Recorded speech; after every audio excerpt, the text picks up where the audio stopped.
All right, guys, let's take a closer look at a new monster. This is the srpe27. This is the Padi Edition monster in the Generation 4.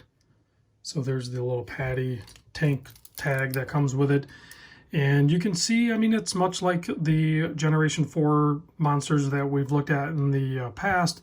Same handset, same watch, basically, but you're going to have an anodized blue, I think it's anodized or ion. I don't know what kind of coating they use, but it's a blue bezel basically, instead of like most of the other ones are black. We still haven't seen a full like standard stainless bezel yet on the 4th Gen monsters. I would like to see that. Hopefully, Seiko, if you're watching my video, do that please soon. Possibly an orange one. I know people want to see an orange dial one. Let's see that. But in the meantime, this Padi one is probably my favorite one. Not probably, it certainly is my favorite one. So my buddy Mimo sent this over for us to take a look at. So big thanks to Mimo. I'll put a link in the description to his channel. I'm not even sure if he has these on his website yet, but so I'll put a link to his store, his website, and I'll try to put a discount code there or something. So I'll see what I can do for you. But let's get into the watch size like I typically do. You can see there's a bit of a I don't know what you want to call it, like a Reese peanut butter cup type thing going on here. Kind of angles inward. So I measured up at the top side, 42 millimeter, which coincidentally the size of this thing is almost identical to the old one. You know, the Gen 1, 2, and 3 were basically this exact same case. So 42 on the new one, 42 and a half on the old one. But this does not have the, you know, peanut butter cup case. So 42 on this one, 48 lug to lug. The old one was like 47.65. Drilled lugs, turned down, pretty much, you know, very similar to the old one, other than the case itself is actually a different design, the case and bezel, obviously. So, and then 13 thick, same thing with the old one, 13 millimeter thick, 20 millimeter lug widths. But they do with the bracelet, they'll do like a flared piece here that's closer to like 22, 23 maybe, but it's 20 in the inset part. I like that they do that because it like matches the profile of the case better, and I like that they stuck with the monster style bracelet. I'm just a fan of it, but I'm biased. You guys know that because I like the Seiko monsters. The pin and collar system, it still exists in there. I've done videos in the past. If you guys request a more common technique that I do to size them, I'm sure there's people that have mastered it much better than I have. There's just a particular way I do it. I use 2 spring bar tools, and I can crank out spring bar or pin and collar really quick, no big deal. So standard stamp clasp here, 4 micro adjust, double pusher, fold over. The clasp is wider on the new one versus the old one. They they actually got rid of, if you look at it, what they did is, one thing that people complained about on the old one is the dramatic, where's it at? The dramatic jump, basically, from this link to this link to get to the smaller clasp. Well, Seiko fixed it, basically. They just went with the wider clasp. So you don't have that jump in the link. The links stay the same all the way down into the clasp, but it ends up with a wider clasp. I'm fine with that. I don't have a problem with that. 120 click bezel action on this guy. Standard Seiko affair, very Seiko, I guess. If you're familiar with the way the Seiko bezel action is, this is exactly the same as what you expect. Is this one, you know, absent of Seiko quality control issues? No, it's not. And unfortunately, it's not as simple fix as in like taking the bezel insert out, because there is no bezel insert. This bezel is non-adjustable. So I have to put it basically in half click to get it to line up. I'm not sure if I can pop this bezel out and monkey with the spring. Maybe I'll try it, maybe I won't, because if I basically have to put it in half click. So I think I might be able to bend the springs a little bit and get it to line up better.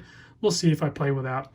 As of now, I think I read, or people have commented, that there is no aftermarket crystal gaskets yet. So I'm not sure if I'm going to swap this out for a double dome sapphire with AR coating yet. At some point, I think that might be the direction I go. In the past, I've removed the candy bar day date magnifier, but I did it with a torch and I melted the little plastic thing in there. So you could still do that, but I would take the case back off, pull the crown stem assembly out, drop the movement out so you don't have that plastic ring in there, and then you could heat that up, pop that off, and then put everything back together. That would be a safer way of doing it, you know, and probably not damage any gaskets if you just take everything apart.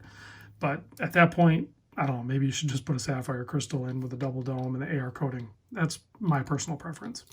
So still using the 4R36 in this, and if you zoom in and look at the bottom of the dial there, check it out, made in Japan. So that's kind of cool. I was, you know, excited to see that, but kind of let down to see that the bezel actually doesn't line up, which it's very clean. I mean, it's very nice looking with the red inlay and the pip in there. It's a very clean, nice looking watch. I don't really see any other problems or issues with it. I like the black dial with the red lined minute hand and then the red arrow tip seconds hand. I like all that. And then the 4th gen's really grown on me with this model and hope of better future models, like maybe orange dial with a stainless steel bezel and everything. So you can see on the back here, with most Padis, you're going to see special edition. It's not limited, it's special, which means they're going to make it for like this year and then they'll be done with it. So will it be collectible? I don't know. Probably not like some of the older monsters, but who knows? I can't always predict this stuff anymore. Like it's too weird. So you can see on my 7 1/4 inch wrist, standard monster affair. I love it. Absolutely love it. So they feel like they're just at home on my wrist, whether it's the 1st, 2nd, 3rd, and now even the 4th generations. I'm excited to see more. You guys know this, I was legit getting, and I've told you this, that I've been getting slightly burned out with Seiko, but when they put out cool monsters, even in the 4th gen one, they're going to pull me right back in. Like, I'm not immune to it. Like, I still love the things. So it's my, you know, the Seiko Monster is my favorite watch. So if they're going to put out more really cool Seiko Monster watches, then I'm probably going to buy them.